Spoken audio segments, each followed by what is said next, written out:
Hey there, everybody, this is Ray Carsillo, and we are here at day 3 of PAX East. We are obviously inside the Heinz Convention Center now. We're about to move into the main area of PAX, and we got a couple of great interviews lined up for you as we wrap up here in Boston, Mass. And we have Kevin O'Leary, the product manager for Bad Company 2. Kevin, how you doing today? Good, how are you? I'm all right. Now, of course, one of the big things at PAX this year has been, PAX East, has been the Bad Company 2 tournaments, one in 3D and one in 2D, and it's going on today. Talk to us a little bit about how the 3D conversion, I guess, for Bad Company 2 has been going.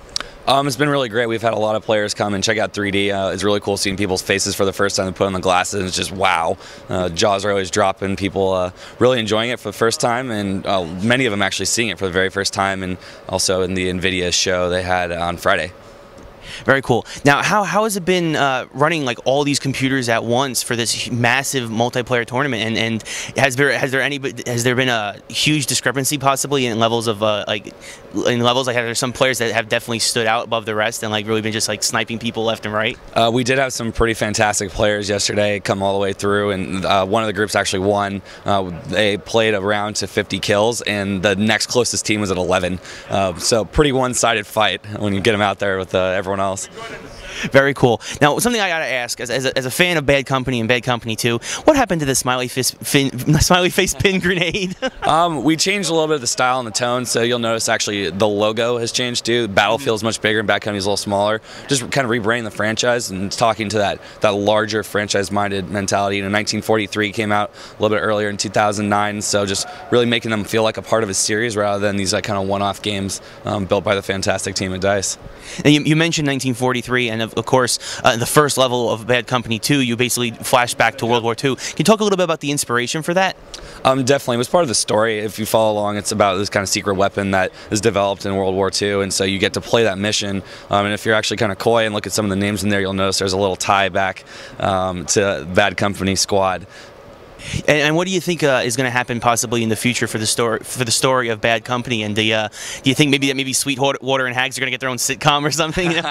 Hey, you never know, right? They did save the country, so maybe they'll be able to get whatever they want. This is Ray Carsillo here at PAX East, and we have the president and CEO of Fugazo Games, Andrew Lum. Andrew, how you doing today? Good. Thanks for meeting with me. Dude, you got this awesome Wiiware and PC game and Mac game that's out, or going to be out soon, on display here at PAX called Frobot. Tell us about Frobot. Sure. So Frobot, there's two modes to the game. There's a single-player mode, and it's a cross between The Legend of Zelda, the original for NES, and We Plays Tanks. There's 25 levels in which you're trying to rescue your 5 girlfriends who've been captured by the Microshaft Corporation. And you solve physics puzzles, you fight robots, you battle bosses, in your quest to save them and get your powers back. Very cool. Now, you mentioned real fast there the physics. How hard is it to put a really complex physics system, something like what we've seen in Frobot, into like a Wiiware game? You know, it actually wasn't that bad because we're using an engine called Unity, and it actually supports a physics. There was a physics engine just built into it. So for us, we didn't have to build it, which saved us a lot of time. Now, where'd you guys get the concept to put an afro on a robot? It sounds kind of funky. Well, originally the game was just called Robot, but we decided to add an F to the name and call it Frobot because several of our older PC casual titles also start with F. We have a game called Fashion Fits, a game called Flower Paradise, and another game called Fishco. So it just made sense to add F to Robot and call it Frobot. You mentioned the multiplayer. What kind of things can you do in the multiplayer aspects of Frobot? Well, there are 10 multiplayer maps currently. There may be more added. And there are a whole bunch of different types of elements to it that were taken from the single-player game. We have moving platforms, we have teleporters, we have force fields, we have energy balls, and of course the players themselves have a whole bunch of different types of weapons. They have missiles and mines, grenades, shields, and they also have the disco ball, the jive stalker, that you can trace with a cursor, and it goes wherever the cursor points. So you can just try and chase an enemy while trying to stay alive. Now, we already mentioned it's going to be for Wiiware. Was it hard to map the controls for the game to the Wiiware remote?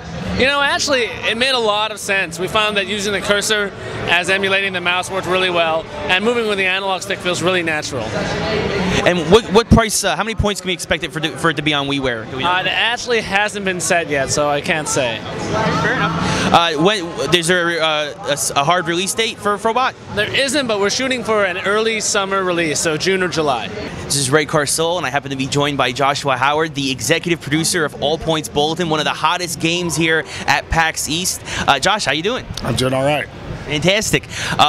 First off, you guys have an amazing display. You've got monitors going on all outside. You got a guy on stage constantly hyping it up. You guys are definitely have one of the strongest presences here at PAX East.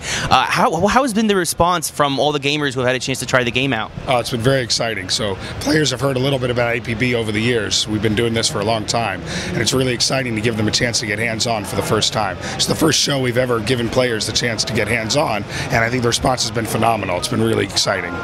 For those people who may not know, maybe you want to just explain a little bit about what APB is. Sure, APB, All Points Bulletin. We, at its core, we think of it, it's an online action shooter, persistent online multiplayer game. Bring the best of an action shooter with the persistence that we've seen in a bunch of other genres to date. We didn't want to do a turn-based game that looked real-time. We wanted it to be a real, honest-to-goodness shooter game. So we think of APB as having what we call the 3 C's. There's the conflict, because we're a shooter. There's the creativity, the likes of which a game like this has never really had before, and then add that together to get the celebrity. How actually big is this sandbox that we're all going to be having so much fun in? Very big. I don't actually know. I've been asked so many times. I should probably know that answer, but it's a very large open area you played in today when you played in the Financial yesterday probably, and the other district is the Waterfront, which is also very large. It's not just the size that's important, it's that the way they've been built, you never feel like you're at the edge. The city really wraps in on itself, so it's nice and complete. It's large enough that there's a lot of areas to learn, to get to know, a lot of nuance, but not so large that 100 players get lost. Sort of a nice balance. You want a big enough area to have good open play, but not so big that you can't tell you're in the world with other players. Now, of course, being a criminal and or being an enforcer, you probably use a lot of bullets, a lot of different kinds of weapons. What kind of weapons and ammunition and how readily available is it going to be in the game?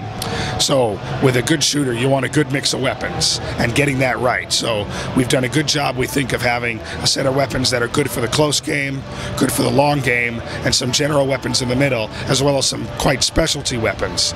Like we've got the enforcers have non-lethal weapons that they stun their opponents with, so that then you can arrest them. So we've got a good mix of weapons with a good set of balance.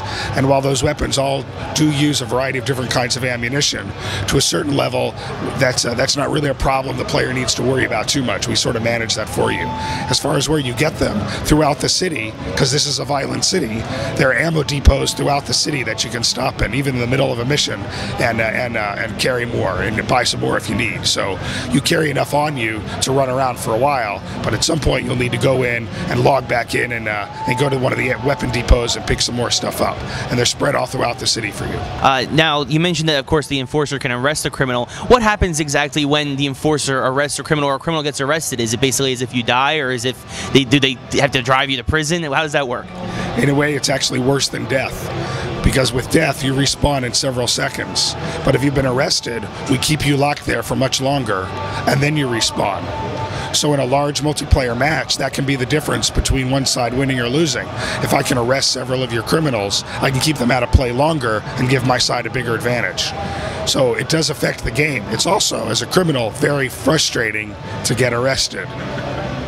It's awful, and you're there and you're yelling and you want your buddies to come rescue you, and as an enforcer there's a certain degree of pride that people see by saying, yes, I will pull the arrest.